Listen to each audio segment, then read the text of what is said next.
8 privados de libertad son los primeros en utilizar los brazaletes electrónicos desde este lunes en cuestión de horas. Uno de ellos irrespetó la zona restringida.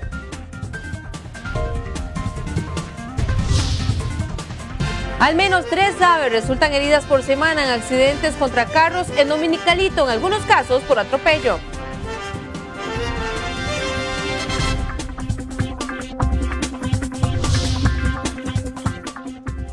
Muy buenas tardes, gracias por acompañarnos en una edición más de Noticias Repretel. Gracias por informarse con nosotros. Informaciones en desarrollo porque los traileros mantienen su protesta en Casa Presidencial y otros puntos del país exigiendo más control. Por eso nos vamos a ir de inmediato. Por su parte, el presidente Luis Guillermo Solís asegura que desde hace meses se le ha explicado lo complejo de las leyes para tratar de complacerlo. Aunque se anunció que la protesta iniciaría a las 9 de la mañana, el movimiento se dio mucho antes, pasadas las 6 de la mañana de este lunes. Para ese momento, varios furgones tomaron la vía que comunica la rotonda de las garantías sociales hacia Zapote, específicamente hacia Casa Presidencial. Punto en el que se mantendrán hasta que, según dice el sindicato de traileros, el gobierno defina un decreto en el que se controle y exija además a los transportistas centroamericanos de la misma manera que se les exige a ellos. Los camiones pesados no solo se postraron en Zapote, también en Paso Canoas, Ochomogo, la Rotonda de las Garantías Sociales, Casa Presidencial y en la Ruta 27 en el kilómetro 75. En Paso Canoas este fue el panorama durante el lunes. Aunque no hubo altercado, los transportistas mantienen su posición hasta que surja un cambio.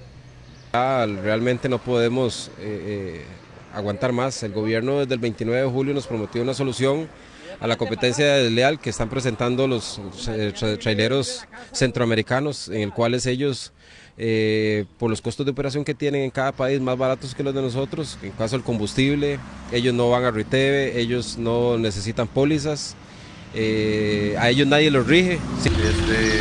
Tenemos en este momento son 7 trailers, de los cuales se están cerrando las entradas principales a La Habana, a los predios.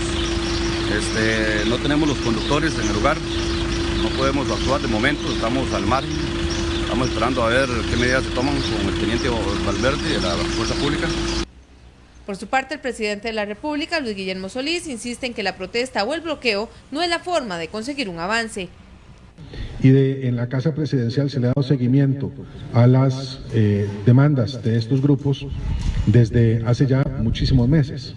De hecho, el único grupo que está protestando en este momento es uno afiliado a la ANEP, al cual se le ha atendido de forma reiterada desde el mes de junio pasado. Se les ha explicado una y otra vez las dificultades legales para satisfacer algunas de sus demandas. Se continúa con toda la voluntad de atender otras que se podrían agilizar, sin duda, y en ese sentido les hemos garantizado un espacio para que puedan entregar lo que dicen es un documento que contiene esas demandas. El movimiento de los traileros asegura que este lunes es el único día en el que esperan una solución definitiva a su petición tras varios meses de espera.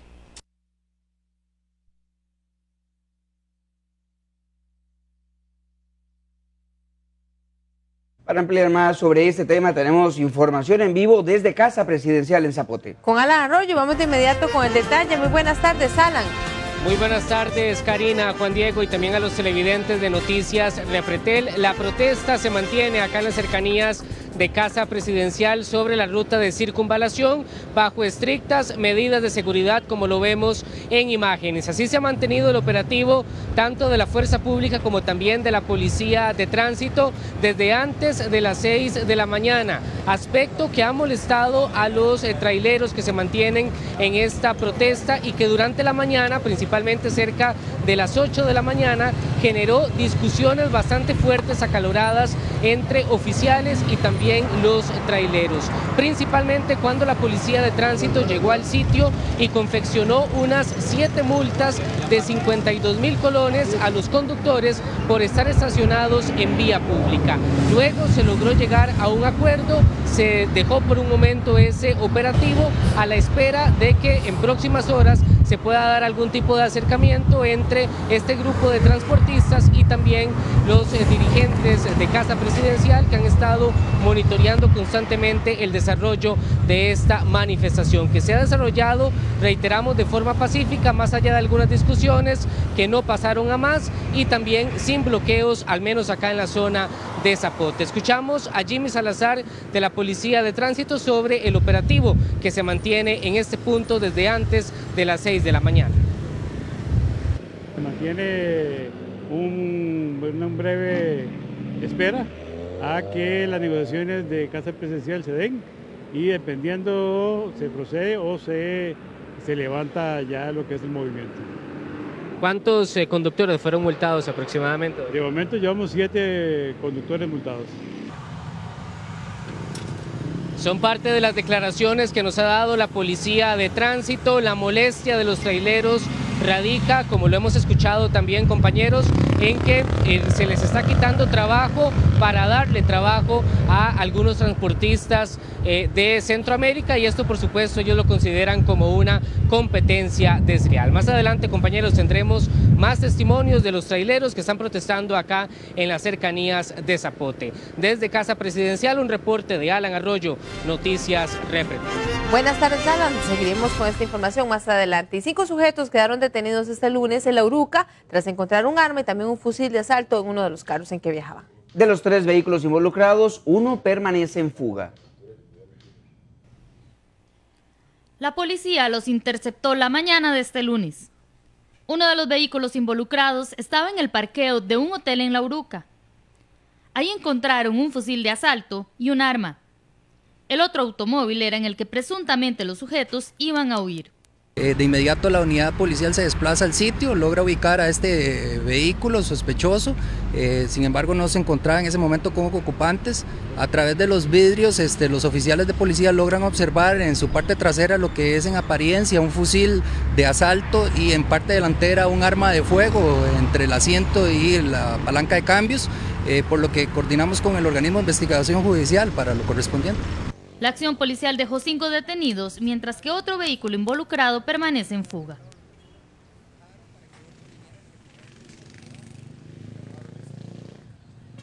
Tres incendios afectaron a varias familias este fin de semana. En Alajuela, 10 personas se quedaron sin nada, mientras que en Coronado el fuego consumió una mueblería.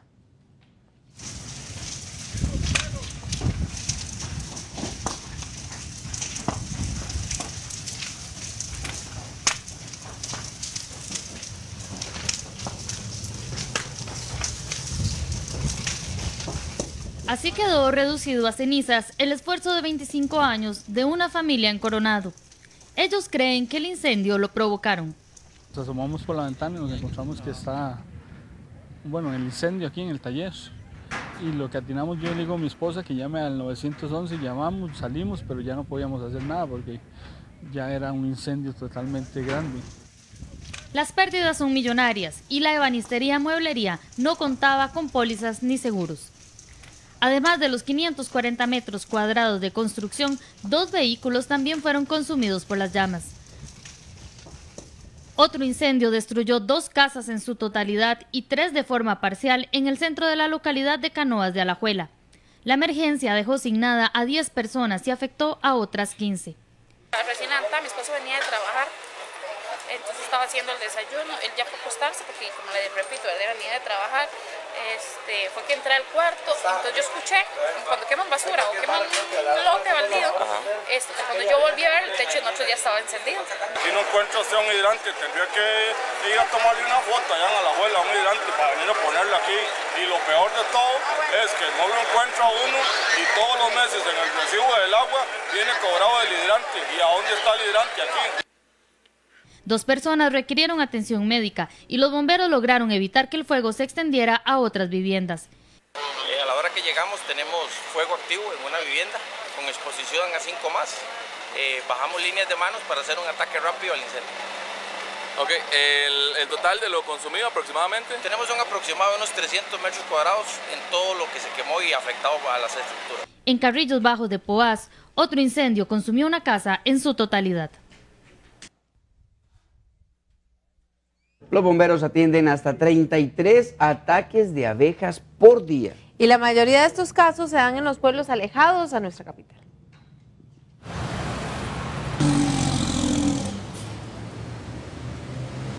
Parecen inofensivas, inclusive su ruido es señal de alerta para que niños salgan corriendo y eviten un ataque. Durante el año pasado, los bomberos atendieron 12.350 emergencias de este tipo, es decir, más de 33 casos por día. Principalmente, este tipo de alertas se dan en las comunidades más alejadas de la capital, siendo Guanacaste, Punta Arenas, Limón y algunas regiones de la zona norte, donde se registran mayor cantidad de salidas por parte de los bomberos. Definitivamente aquí nosotros hacemos una serie de monitoreos para saber a qué nos estamos enfrentando, pero el propio equipo estructural nos da también una protección adicional para podernos acercar de una manera más segura, ¿verdad? No es acercarnos sin protección de nada, ¿verdad? Es importante recordar que ante casos de ataques de abejas, lo esencial es llamar a los especialistas, es decir, la mejor opción siempre serán los bomberos. Un sistema de alta presión que ingresa desde el Golfo de México intensifica la velocidad del viento y con eso también que el cielo esté libre de nubosidad. Es por eso que este lunes también se percibió un aumento en las temperaturas al dar de forma más directa los rayos del sol. Los vientos alisios se mantendrán moderados con algunas ráfagas fuertes, sobre todo en el Pacífico Norte, el Valle Central y los sectores montañosos. Y desde este miércoles 1 de marzo iniciará la vida en el refugio Caño Negro en la zona norte del país. Con esta medida se prohíbe pescar en esta zona. La policía, el MINAI y también el sistema de áreas de conservación mantendrán un monitoreo constante.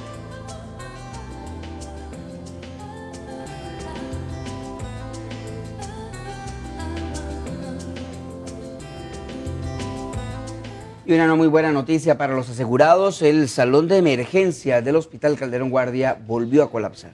Y esta vez el detalle lo tiene Roberto Brenes con la información que afecta a decenas de pacientes. Buenas tardes, Roberto.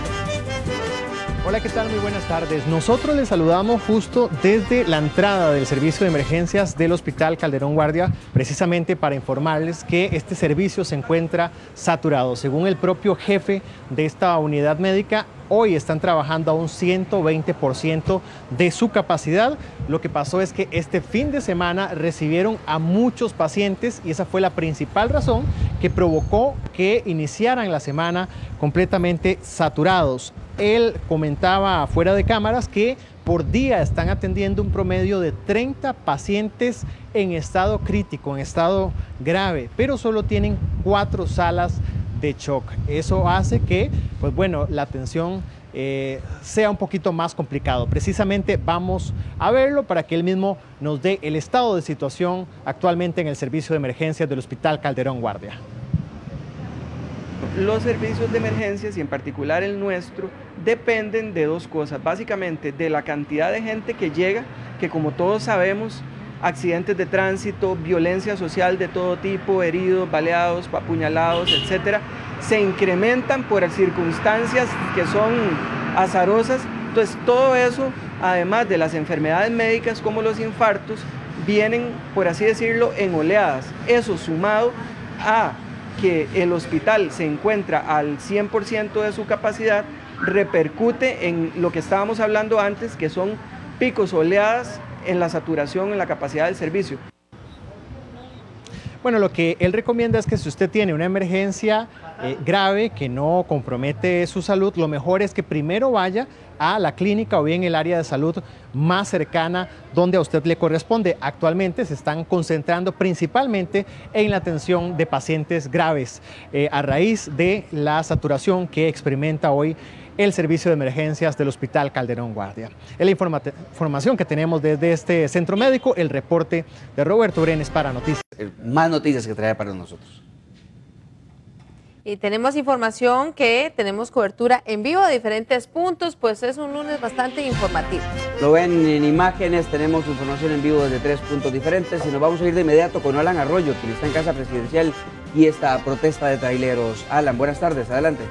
Buenas tardes, Juan Diego. Nuevamente también para los televidentes, se mantiene la protesta a la espera de un acercamiento entre este grupo de traileros y también los dirigentes de Casa Presidencial para alcanzar un acuerdo y poder levantar este movimiento que comenzó desde las 6 de la mañana. Bajo estrictas medidas de seguridad, tanto Fuerza Pública como la Policía de Tránsito han mantenido la supervisión constante de lo que pasa acá en Circunvalación, en las cercanías de Casa Presidencial. Pero vamos a ver el siguiente mapa con información de los puntos donde se han manifestado los traileros esta mañana. Por ejemplo, en la frontera de Paso Canoas, ahí se está levantando ya el bloqueo para permitir el diálogo con el gobierno. Ahí se ha afectado, por ejemplo, el transitar de algunos vehículos, principalmente con mercadería que está saliendo o entrando al país. También se han reportado concentraciones en Ochomogo, en la Rotonda de las Garantías Sociales, acá en Zapote, en Casa Presidencial, donde estamos ubicados, y también en la Ruta 27, en el kilómetro 75. Pero ¿a qué se debe este movimiento de los traileros? Ellos le piden al gobierno desde hace varios meses soluciones ante lo que consideran una competencia desleal por parte de transportistas centroamericanos que brindan el servicio a precio mucho más cómodo de lo que lo hacen los transportistas costarricenses. Conversamos con algunos de ellos y nos dicen también parte de lo que están viviendo en sus familias con la pérdida del trabajo. Dólares, qué sé yo, a Panamá, ellos les van por $900. Ellos no pagan RITEVE, no pagan cargas sociales, seguros, andan muy mal, digamos, de equipos, lo que son llantas, el equipo completo. Entonces ahí nosotros estamos pagando, qué sé yo, a fines de año lo que le cobran los impuestos. Yo en lo personal, de 3, 4 viajes que hacía al mes, ahora estoy a un viaje, la verdad. ¿Y qué ha tenido que hacer para llevar ese sustento a la familia? Bueno, yo, por ejemplo, esto es una cadena. Yo siempre he trabajado para fuera del país, Panamá y Guatemala. Hoy por hoy, como se ha apretado la faja para afuera del país, yo he tenido que venir a apretar a otros que trabajan acá local. Esta mañana en el operativo acá en Circunvalación se han hecho 7 boletas por 52.000 colones a los traileros que estaban parqueados en esta zona. Eso, por supuesto, ha provocado la molestia de este grupo que se mantiene a la espera de un diálogo con Casa Presidencial en las próximas horas. Desde Zapote es un reporte de Alan Arroyo, Noticias República. Gracias entonces, Alan, por toda la información, mientras que en otras noticias, durante el fin de semana los cuerpos de bomberos atendieron un total de 4 incendios estructurales bastante grandes y 3 de ellos en Alajuela. Y no solo eso, en lo que va de este 2017 ya suman 207 los incendios, tanto en casas, bodegas y también edificios. Los incendios estructurales dieron mucho trabajo a los bomberos durante el fin de semana. De viernes a domingo se atendieron 27 casos, 4 de ellos considerados grandes. 3 de esos casos en Alajuela y uno más en Coronado.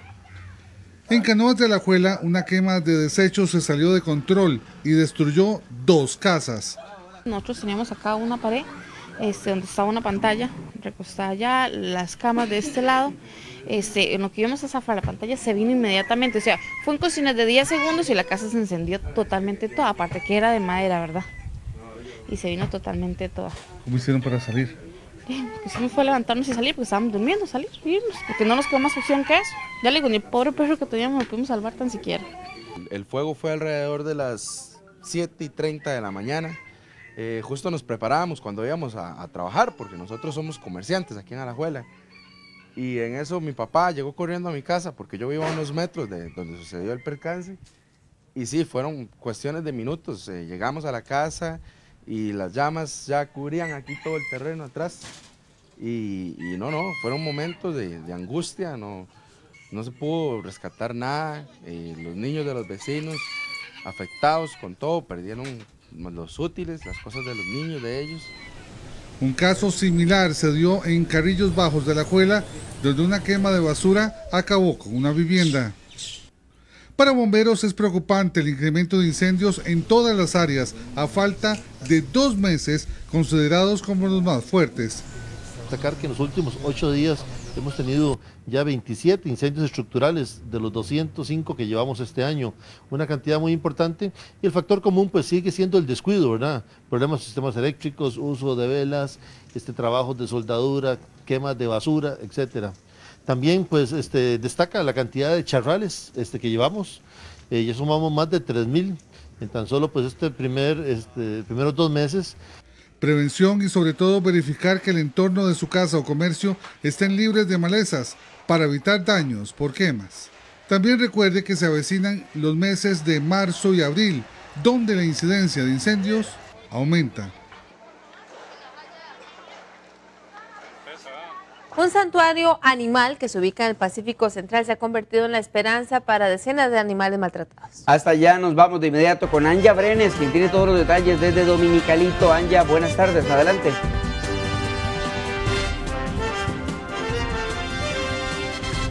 Muy buenas tardes, compañeros. Nosotros continuamos aquí desde Dominicalito. Como les contábamos en la mañana, bueno, nosotros vinimos a un santuario que se llama Alturas Wildlife. Y aquí tenemos varias historias. En la mañana hablamos de Richie, que era un oso perezoso que tuvo afectada uno de sus piernas, uno de sus miembros, de sus extremidades.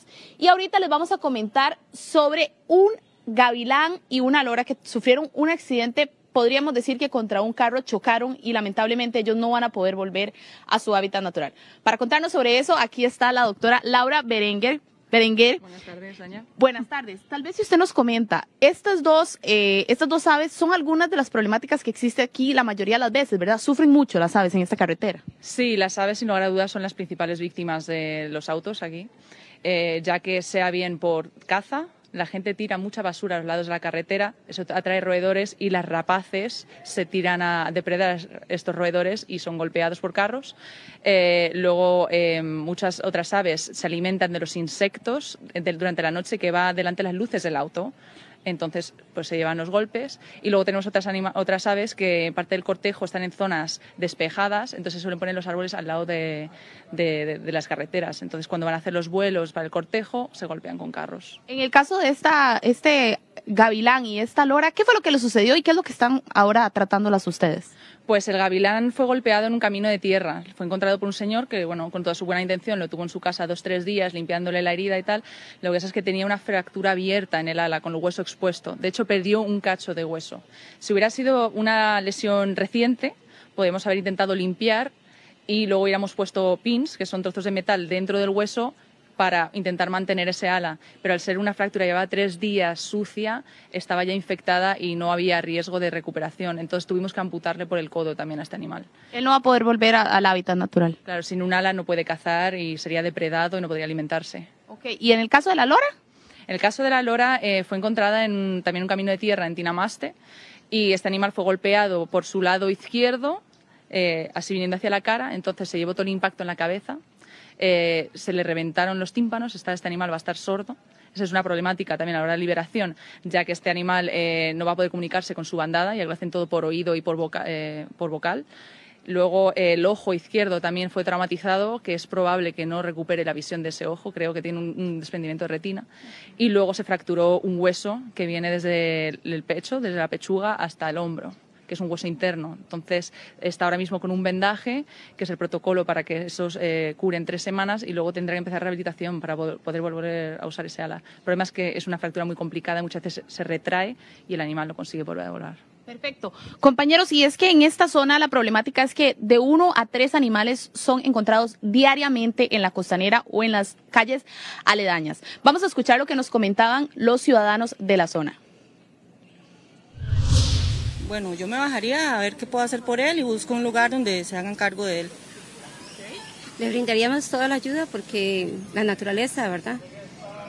Sí, hay que protegerlos. Hay que protegerlos y buscar la ayuda, ¿verdad? Y darle gracias a Dios y disfrutar de la belleza y de los animales, ¿verdad? ¿Usted cree que sería importante hacer alguna forma de que los animales puedan cruzar sin que sean atropellados y así? En esta carretera. Eso sería excelente, ¿verdad? Sí, pienso que sí. Darle una vida silvestre que ellos ocupan, que es lo que en veces aquí no hay, ¿verdad?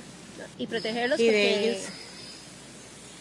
Y ellos que son así, ¿verdad? Tan divinos y todo, y en veces no tienen, o pasa a la gente, los carros los maltratan, no les dan ayuda, los dejan botados, todo eso, lo que ellos ocupan. Eso que hay que cuidarlos, que es algo que Dios nos crió tan lindo en los árboles, ¿verdad?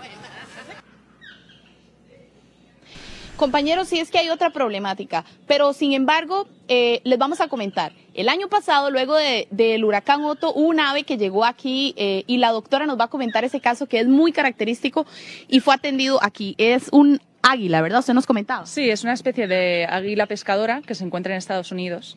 Estos animales crían ahí en verano y migran hacia Centro y Sudamérica en invierno.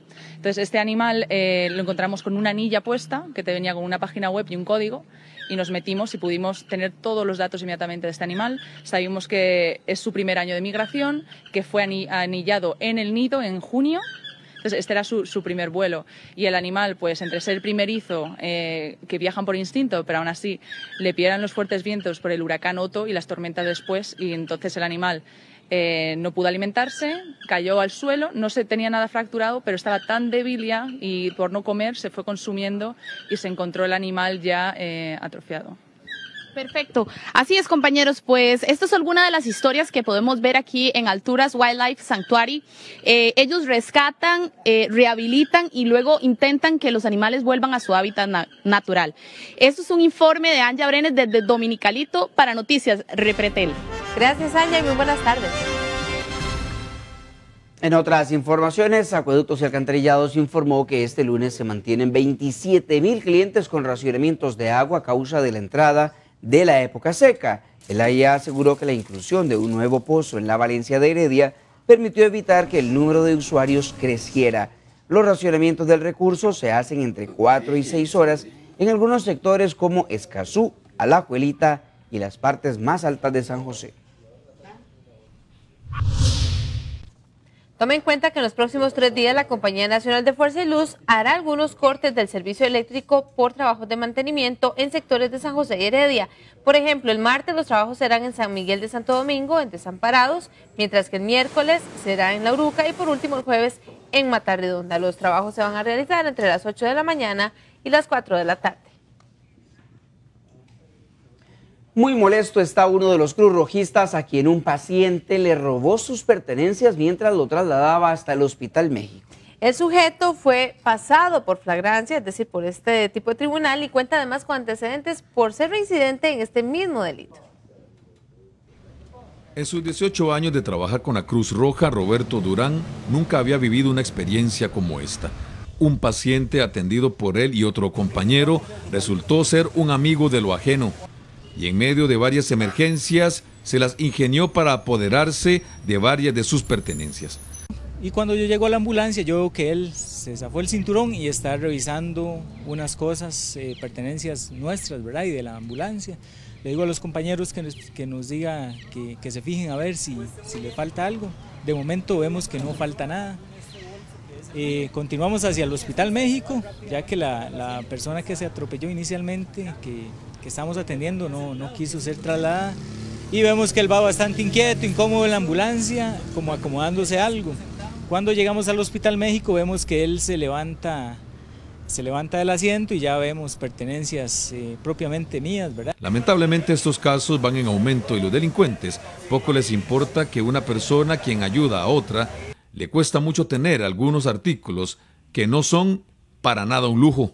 Persona víctima que en ese momento aparentemente está necesitando la ayuda y que la Cruz Roja le está ofreciendo el servicio humanitario, en este caso para la atención de emergencia, no discrimina entre la persona que le está contribuyendo o una persona que le va a generar algún mal o un potencial blanco para cometer la fechoría. En el caso de Roberto, uno de los artículos sustraídos era un machete para trabajo en montaña que le regaló su papá, lo que lo molestó más aún cuando llegó al hospital y descubrió que su paciente era ya un viejo conocido de la policía. Él fue pasado por flagrancia y trascendió que ya tiene su historial delictivo por el mismo delito. Por eso Roberto, quien no se desanima para nada y quiere seguir ayudando a quien lo necesite, pide que... Sabemos que esta sociedad está un poco difícil, pero a pesar de todo nosotros lo que menos andamos haciendo es mal, es ayudándole a la gente para que nos hagan esto y las cosas que tenemos cuesta bastante ganarlas, ¿verdad? Entonces ojalá que no lo vuelvan a hacer. Y basada en su experiencia, una paciente del Hospital San Juan de Dios creó un paquete especial para mejorar la comodidad de otras pacientes que enfrentan el cáncer de mama. 64 sesiones de quimioterapia y sabe lo difícil que es enfrentar ese proceso. El primer día llegó solo con un bolso, ya que desconocía que necesitaría de muchas otras cosas más. Esa es la razón por la que creó un paquete especial que mejora la comodidad de pacientes con cáncer. Estos kits en realidad lo que yo pretendo es que empiecen a educar de que cuando usted viene a una sesión de quimioterapia no me pase como la primera vez que vine simplemente con mi bolso, porque no tenía idea de que iba a sentir frío, no tenía idea de que iba a ocupar agua, no tenía idea de que ocupaba traer algo de comer, ¿no? En realidad es parte de una educación. Son 250 paquetes que este lunes fueron entregados a pacientes con cáncer del Hospital San Juan de Dios y México. Cada uno tiene medias, gorros para la caída del cabello y hasta pijamas.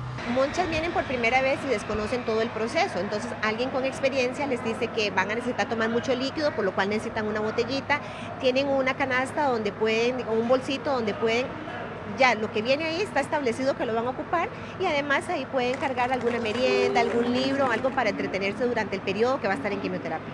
El Hospital San Juan de Dios recibe por día entre 60 y 70 pacientes con cáncer, de las cuales un 20% son personas con cáncer de mama. La entrega de los paquetes se logró gracias a la iniciativa de la paciente, la Fundación Alma Fuerte y la empresa privada. Hospital Calderón Guardia, donde continúan los problemas en emergencias. Roberto Brenes con el detalle. Muy buenas tardes, Roberto. Hola, ¿qué tal? Muy buenas tardes. De nuevo les saludamos para contarles que el servicio de emergencias del Hospital Calderón Guardia trabaja en un 120% de su capacidad. Está saturado, según lo informó el mismo jefe de esta unidad médica. El sábado y domingo fueron días de muchísimo trabajo porque recibieron a muchos pacientes accidentados o ya sea víctimas de violencia, y eso provocó que este lunes inicien completamente llenos. Pero ante este panorama, ¿cuál es la principal recomendación para aquellas personas que deben venir? Bueno, presten atención a la siguiente entrevista. Es importante la comprensión de parte de la gente, que sepan que en el caso de que el hospital, el servicio de emergencia esté lleno y lo suyo no sea una emergencia, primero tratar de no consultar acá, pero también que sepan que van a ser referidos a las clínicas. A nivel hospitalario, nosotros lo que hacemos es coordinar con las demás secciones y servicios para poder dar los egresos de la forma más ágil posible, para poder internar las pacientes que están en espera de una cama para hospitalización. Lo que recomiendan es que si usted debe venir y su condición no es tan grave, primero vaya al área de salud o al centro médico más cercano. Además, se recomiendan también la atención que está brindando las 24 horas la Clínica Central y también la Clínica Jiménez Núñez en Goicoechea, que también se mantiene abierta las 24 horas atendiendo lo que son casos de emergencias. Aquí explicaba el jefe del servicio de emergencias del Hospital Calderón Guardia que por día reciben cerca de 400 pacientes, entre ellos 30 en condición muy grave, pero solo tienen 3 salas de shock para la atención de estos pacientes en condición un poco más delicada. El hospital está lleno y eso complica aún más que se liberen camas para los pacientes que ingresan por el servicio de emergencias, eso sí, pese a los esfuerzos que están realizando los integrantes del personal de salud del Hospital Calderón Guardia. La información que tenemos desde este centro médico, el reporte de Roberto Brenes para Noticias Repretel. Muy importante el llamado que hacen las autoridades, Roberto, entonces muchísimas gracias por el detalle.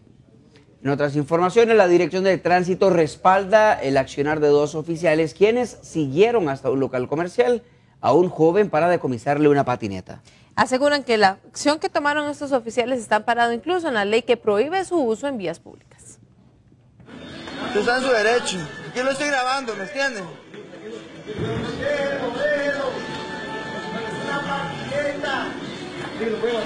Así terminó una persecución contra el joven quien viajaba por la carretera de Circunvalación el viernes por la noche. Las imágenes causaron polémica en redes sociales por la actuación de los oficiales.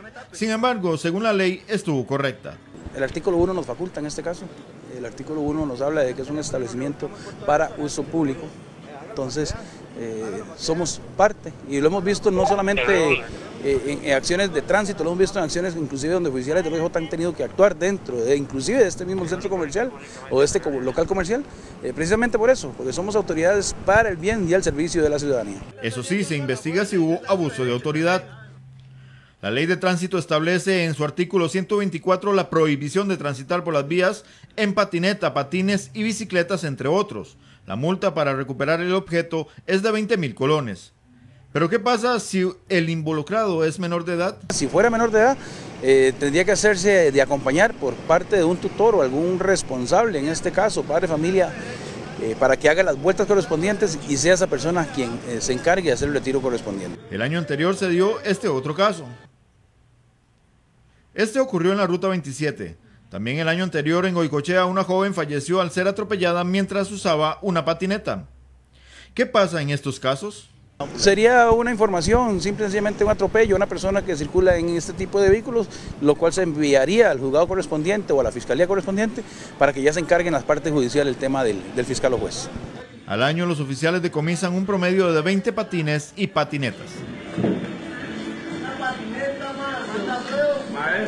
Nuestro país registra por año hasta 116.000 accidentes laborales y 80 muertes que ocurrieron mientras que la persona estaba trabajando. Este lunes se presentaron 74 normas que pretenden que lugares de trabajo sean más seguros. Los ambientes de trabajo cambian con el paso de los años y exponen a nuevos riesgos a sus trabajadores. Esta fue una de las razones que motivaron a la actualización de 74 normas que pretenden que su lugar de trabajo sea más seguro.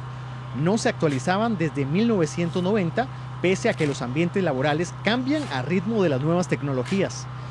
Se crearon en 1990, entonces estamos hablando de ya muchísimos años.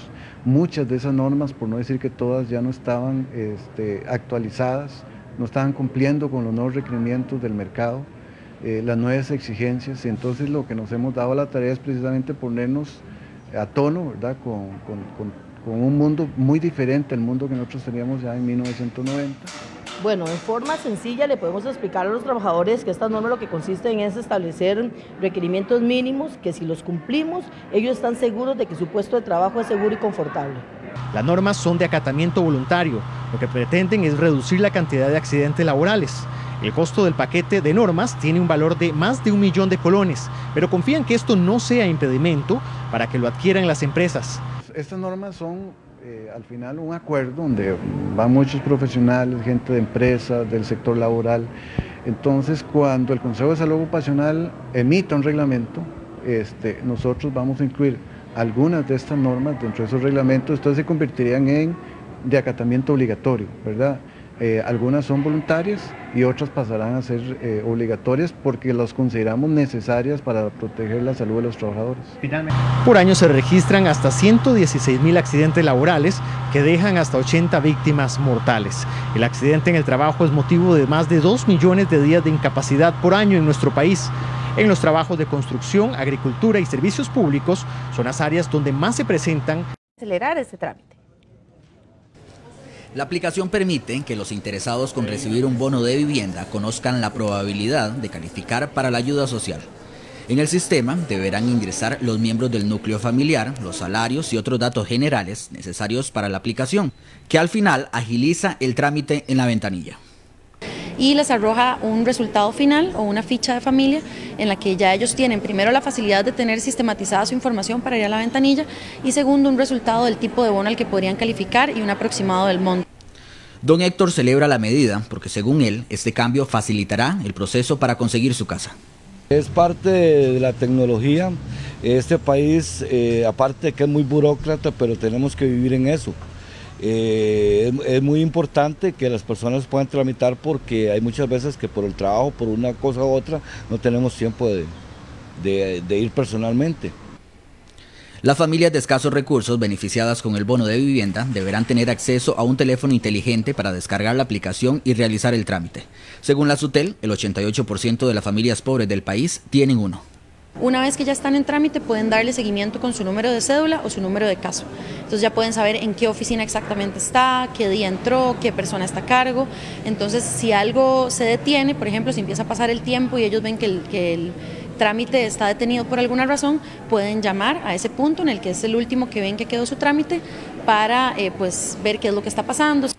La aplicación se llama Mi Bono en Línea, es gratis y estará disponible en Apple Store y Google Play a partir de marzo. 3 de cada 10 viviendas de interés social incumplen con el código eléctrico. Además, identificaron también que hay casas donde hay hacinamiento, es decir, muy poco espacio para quienes viven ahí. Todo esto en un informe del Colegio de Ingenieros. Una auditoría realizada por el Colegio de Ingenieros y Arquitectos reveló el estado de 267 casas de interés social. Entre los principales hallazgos se identificaron que muchas familias viven en condiciones de hacinamiento y necesitan mayor espacio.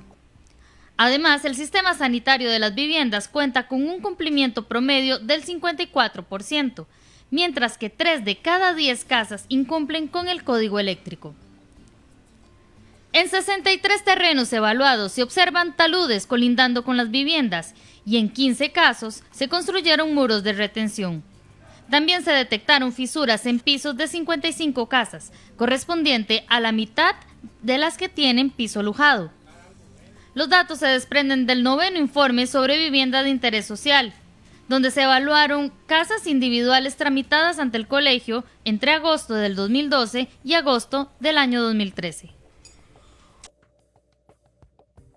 Privados de libertad son vigilados desde este lunes mediante el uso de tobilleras electrónicas. El área al que tiene derecho a movilizarse ya fue violentado por uno de ellos.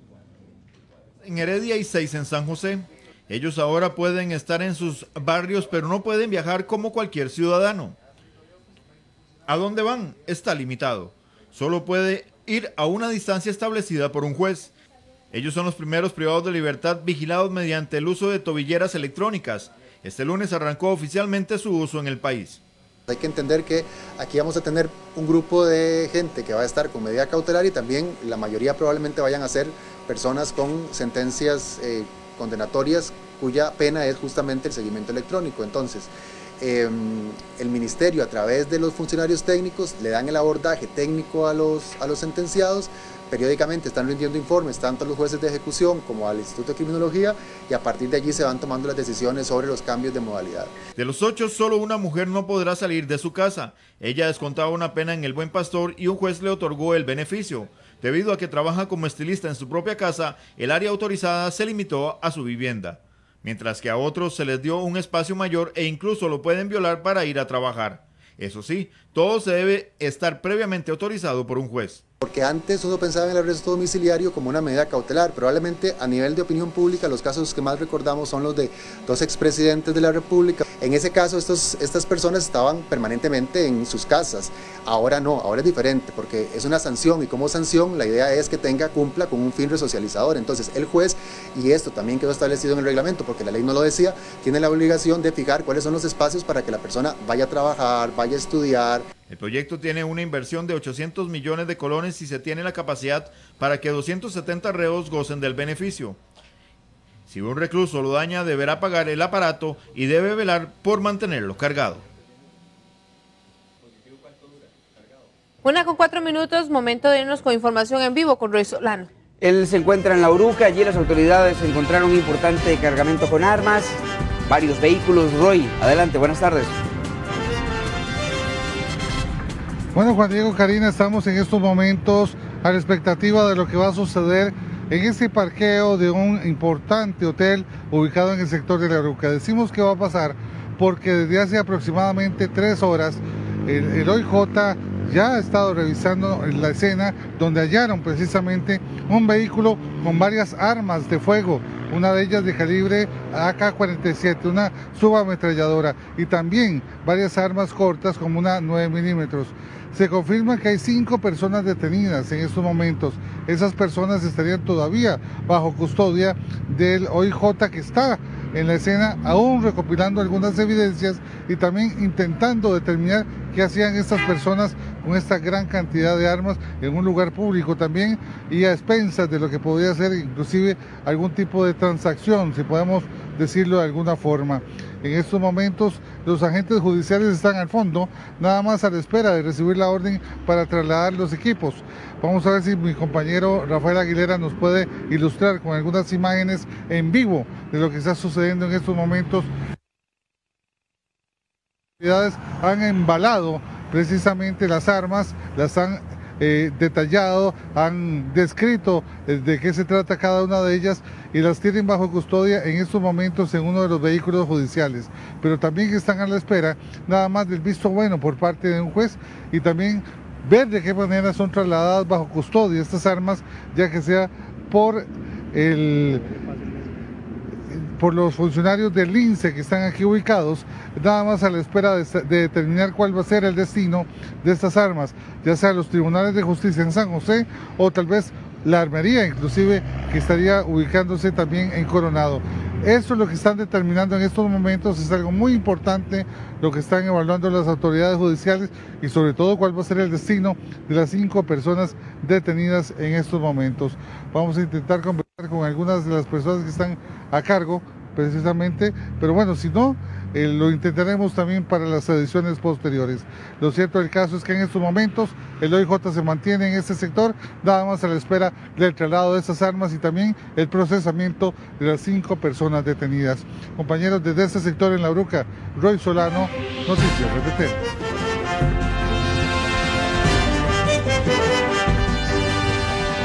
Hasta los 80 kilómetros por hora, esa es la velocidad que alcanzará el viento durante estos días. Le contamos por qué. Siguen llegando algunas tortugas hasta Ostional, pero estas van más lentas porque están gravemente heridas, tienen algunos anzuelos o simplemente ya son muy viejitas y no pueden desovar.